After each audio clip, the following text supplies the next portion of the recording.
Oh, was that? Did I see that? Does he know it's 2023 and that he's supposed to be just a distributor now? It's really actually really nice to see him play well in the playoffs. Like he's caught a lot of slander. Some of it from me. Because he hasn't been particularly good in those spots, particularly when he had to be the lead guy. Embiid's down. Obviously, that was going to mean more of the share of the shots go to him. And as you mentioned, this guy was the assist leader this year. Yep. So that is not a role that he's fulfilled. You had Maxey on this team. You got Tobias Harris. You have Embiid, who's the leading scorer. There wasn't going to be enough shots to go around if he took his normal quotient. And instead, he transformed his game. Mm-hmm. He transformed his body, too. I think that was a really, really big thing. Like, he came into this season as healthy and as kind of in shape as I have seen. I'm sure Houston Rockets fans absolutely love to see him walk into a season actually in shape. Yeah. But like, it's impossible for me to divorce those two things. Like, if you come in shape like that, and now in the postseason, after playing those 82 games, that you're still playing at this sort of level, I think that there's a correlation there. I think sometimes when he wasn't playing great in the postseason, it was in part because he hadn't necessarily taken that offseason as seriously. And you hear the players that play deep into the season. You hear LeBron talk about it. Tatum talk about how just exhausted he was at the end of last year because that was his first time going to the finals. You have to kind of put in that work beforehand, even as talented as he is. And you got to see the full display from Harden last night. Here's the thing. When you go back 5 or so years, and maybe we forget now, I don't know. And he's one of the historically great individual offensive players that we have ever seen. I mean, I hated his game. I hate his game. But the transformation that he has undergone to work within what the Sixers need him to do, to allow to feed Embiid and get other guys involved, has been great to see. And it's cool that he was able to summon some of the old James Harden when they needed it. So now they win game 1 in Boston. Does it allow them to rest Embiid in game 2, knowing you got what you really set out to do by getting one of the two in Boston, and maybe you get closer to having, the best version of Embiid for games 3 and 4 back in Philadelphia? I've seen a lot of that float around, and I understand the impetus behind it. I'm not a fan of like, oh, it doesn't matter. We got our one. You need 4. Right. And we just saw in the Golden State Sacramento series, just because a team has been good or bad on the road doesn't mean that's necessarily going to translate for the rest of that series. Golden State was as bad as any team has ever been going into the postseason on the road, and they ended up winning twice in the hardest place to win during the regular season in Sacramento. Like, if he's healthy enough to play, even if he can only give you 15 minutes, because they were very, very close to losing that game. Like, there were some – so – His impact was felt in terms of him Embiid not being there was felt on both sides of the ball. One, Celtics were getting anything they wanted to in the paint. If they were able to bypass that first level of defense on the perimeter, Tatum, Brown, they were just making forays right into the cup because they don't have any other rim protectors. And so I think they scored 60-plus points in the paint last night. On the other end, and part of the reason I think Harden has so much success is because they could play that sort of 5-out structure because there wasn't Embiid sitting in the middle of the lane, kind of taking up some of that space that he maybe normally would have. I know he's a capable 3-point shooter, but he does do a lot of his work in the mid-range and in the high post. And that wasn't the case there. And Harden was able to use and kind of take it back to that Houston stuff. We mentioned Houston twice. It's also important to recognize he only had 4 free throw attempts. Whenever I would talk about, him not being aesthetically pleasing to watch, it was because he was foul hunting. He wasn't last night. He was just going out there and getting it, whether it was the step back, where it was beating guys off the dribble and finishing. He was just doing whatever was necessary because they needed him to, because Maxey, who probably is their third best scorer or second best without Embiid, just didn't have it in the efficiency sort of category that he normally does. Real quick, Boston probably feels like they let that one go. They had the lead late. Did Malcolm Brogdon get an assist on the Maxey layup that gave Philadelphia the lead? I'm just curious. I felt like Georgetown accidentally passing to Worthy or something at the end of that 82 national check. But like Freddie Brown says hi.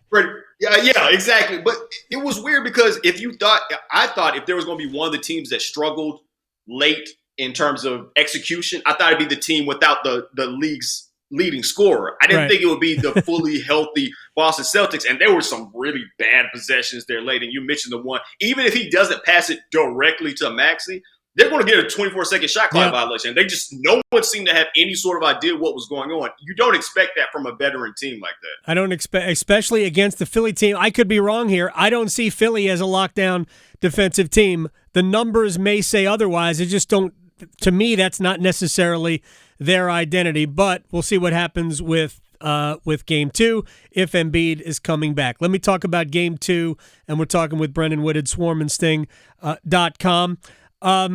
So the Nuggets take Game 2. That was an uglier game, a little bit more of a grinder game. But in the end, I know he's not going to win the MVP. I'm pretty sure it's going to be Joel Embiid. But Nikola Jokic was everything in the third quarter. I mean, really the second half for Denver as they kind of overcame themselves to beat Phoenix.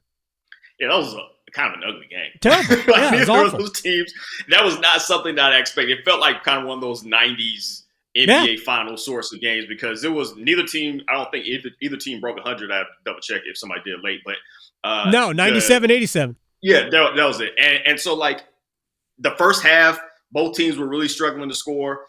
The Suns, man, they don't have anything off of that bench. Nothing. And you know, I think they went 2 of 17 from the bench. And they needed more. And I'm honestly surprised we didn't see TJ Warren. I know he hasn't been a big part of this squad since he got on there. But if you're struggling to score like that, Damian Lee goes 0 of 5. The backup point guard, Cameron Payne. Cameron Payne, he really struggled. He was 1 of 7. Like, if you can't get scoring from anywhere else and you just got TJ Warren sitting there, there's no reason to have him on the court if you're not going to do it. I know he has his troubles on defense. But, like, I would be surprised, particularly if Chris Paul can't play and now Payne's going to have to start. I don't know what – I haven't seen any updates on his injury.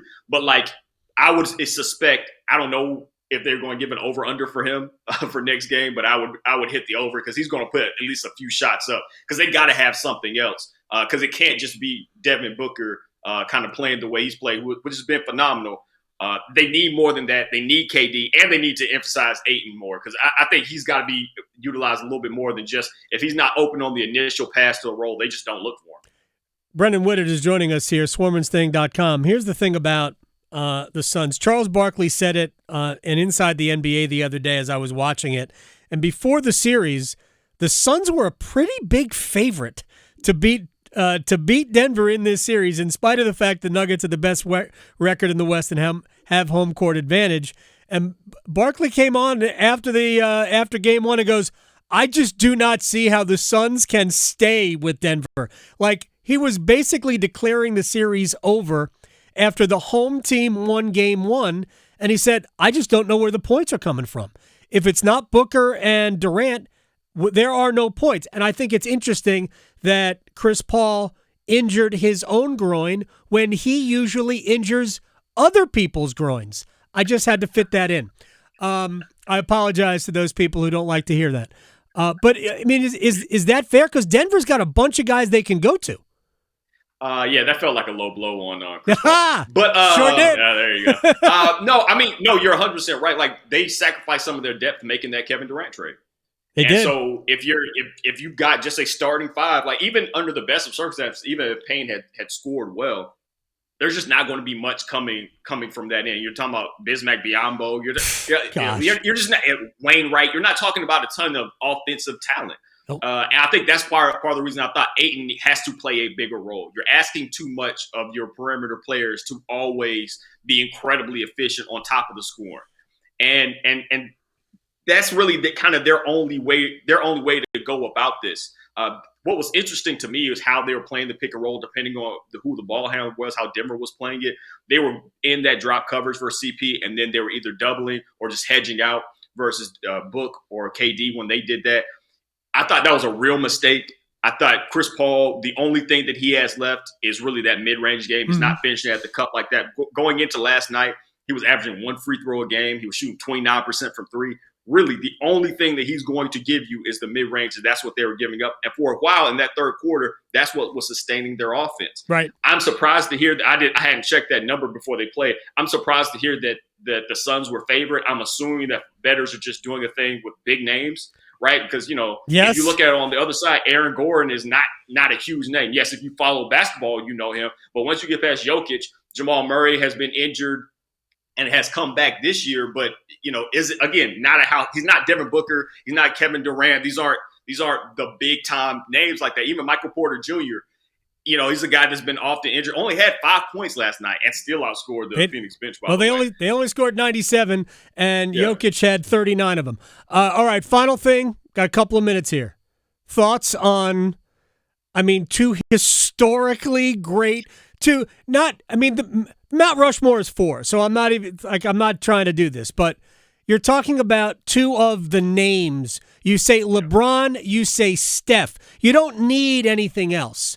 Going up against each other for the 5th time in their playoff careers. What are you thinking about when you flip the TV on tonight?